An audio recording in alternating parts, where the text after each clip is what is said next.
I truly feel that if everybody across the board, everybody tightens their belt one notch, and I don't think that anyone should be any different than anyone else. I think that the sacrifices that you've made here are the same sacrifices that everybody should be made.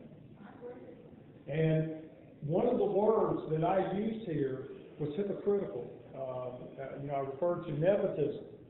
And I want you folks to know something, and this is not part of my comments. Everything that I've said here, I did in business, I do in my personal life. Okay, so I'm not hypocritical with any respect. I don't say one thing, do another. And I'm going to prove my point.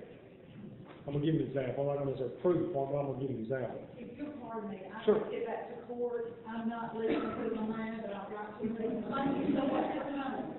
Appreciate it. Appreciate being here. I would greatly appreciate a line of communication. Thank you, all right. Thank you so much. That being said, however, I don't. Everything I've done, like I said, I'm not hypocritical. And I want y'all to know, I really got dressed up for you folks today. I mean, do I look okay? Very nice.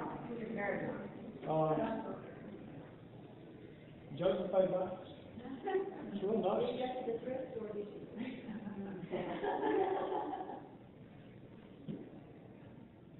Sorry. I paid $19.99 for the suit. Did you go to Richard? I went to the thrift store. The shirt was $3.99.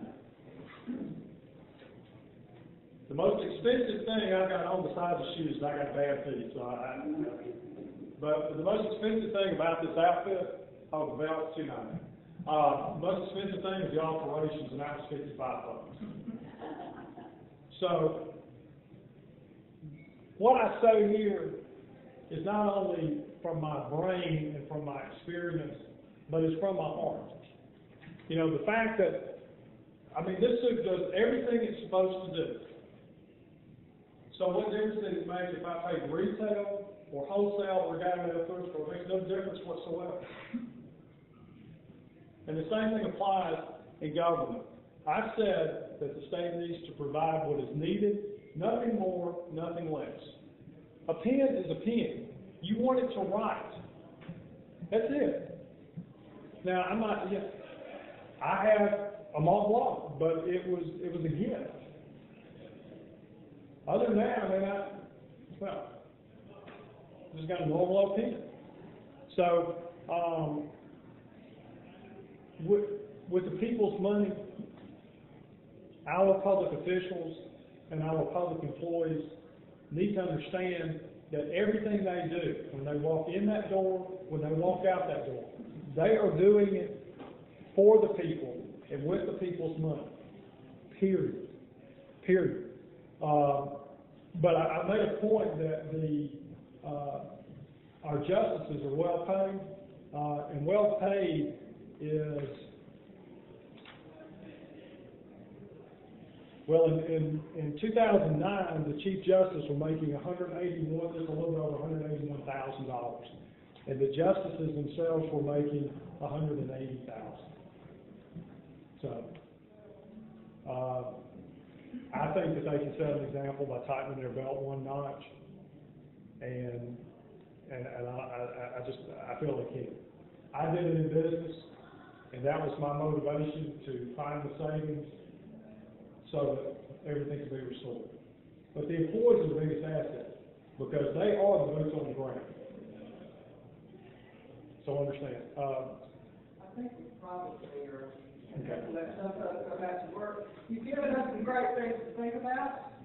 I think as soon as the legislative session is over, and it's possibly next month, our Senator Bill Marsh is going to be back with us. And these will be some good questions for us.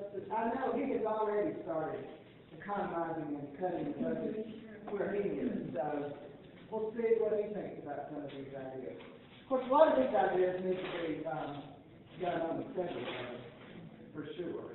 I hope you get rid of a lot of departments. I think. But Well, everything that I talked about here, with the exception of the post office, postal service, was specifically to Alabama. Right. Um, I've worked in the federal government for a long time, so that's kind of why I think that way. I know there's a lot of ways there. But there is, just through the centralization, there are some tremendous savings that the state can recognize.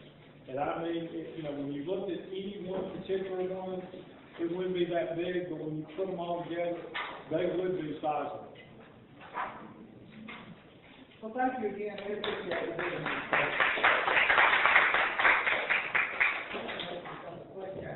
I think you'll hold on for a minute. Here's my card, if anybody would like one.